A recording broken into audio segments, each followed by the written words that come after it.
Hey guys, it's Alex. Today I want to talk about the giveaway that we did for a GT500 rear feed 2650 Emery Magnuson cased supercharger. If you remember about a month or two ago, we ended up doing a giveaway, an actual giveaway, where all you had to do was be a pay member of the YouTube channel or Patreon and have a GT500 2007 to 2014. And some of these stipulations in there were you had to give us data. So after about 30 or so applicants were filtered to about 5 that were eligible, that's right, 30 of you watched the show, have a GT500, applied to get this blower, but only 5 of you were paying members to either the YouTube channel or Patreon. It was down to 5, and then on Patreon we had a vote, and Bryson Witt ended up winning the supercharger. Bryson Witt has a GT500 from 11 to 12, which is my favorite year, a built 5.4 liter rods, pistons. I believe it has sleeves also. I think it has stock cylinder heads and L&M NSR cams, and he already had a VMP Gen 3 or Gen 3R. I'm not 100% exactly which one, even though on the serial number underneath it says Gen 3R. There's still kind of like a vague, is it an actual Gen 3R? But at the end of the day, I don't care. I wanted to put it up against whatever he currently had. So the test was going to be this. You take it to the dyno and you run it on whatever blower you had, whether it was a stock Trinity, whether it was a Whipple, whether it was an old VMP unit, and test that. And then on the same exact tune, you put on the Magnuson Emery 2650, and then you make a rip in that and see what the difference was. Well, I'm happy to report that the Magnuson supercharger put up a good decent amount more horsepower than the VMP unit, close to 40 horsepower and close to 50 pound-feet of torque difference, same tune, same day, same dyno. Later on, they played around with fuel pressure and a couple of other things, and it ended up seeing 1,020 horsepower and 970 pound-feet of torque. Understand this, guys, this is a 5.4 liter GT500 motor.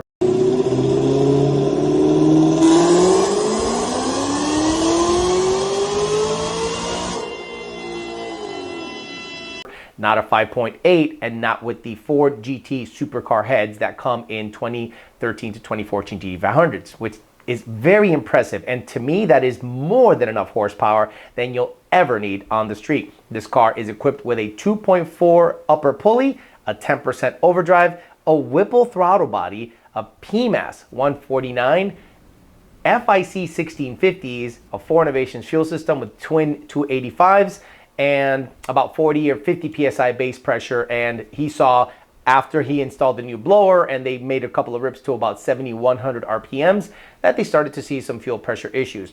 The previous VMP supercharger was able to generate 22 psi on that combo. The Magnuson supercharger generated 23 psi. So when I look at the boost numbers, 1 psi does not equal 50 horse. To me, this Magnuson blower is so efficient and just flows so much air easier that it's not only super efficient, but at only 1 more pound of boost, it generated an extra 50 or so rear wheel horsepower and 40 pound-feet of torque, which is insanely impressive. So I want to thank Bryson Witt for getting out there and actually testing the car properly. He did an insanely good job to make sure that we got some vetted back-to-back data. I did nothing in the tuning. We literally dialed in the tune.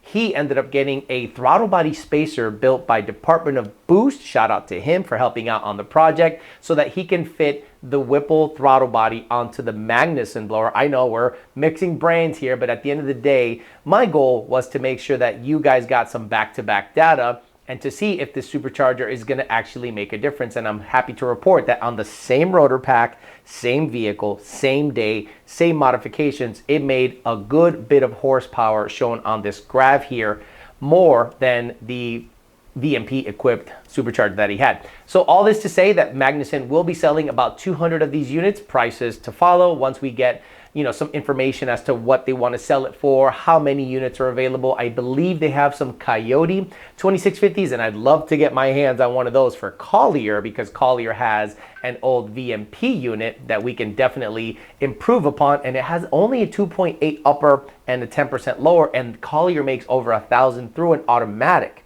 So it'll be interesting to see if we get our hands on one of those rear feed Magnuson 2650s on a 2.8 pulley to see what kind of a difference it makes, and I can do my own back-to-back test on that situation. But again, congratulations to Bryson Witt, and if you have not become a member yet, please do so. You will be eligible for so many giveaways, so many future giveaways, and so many perks.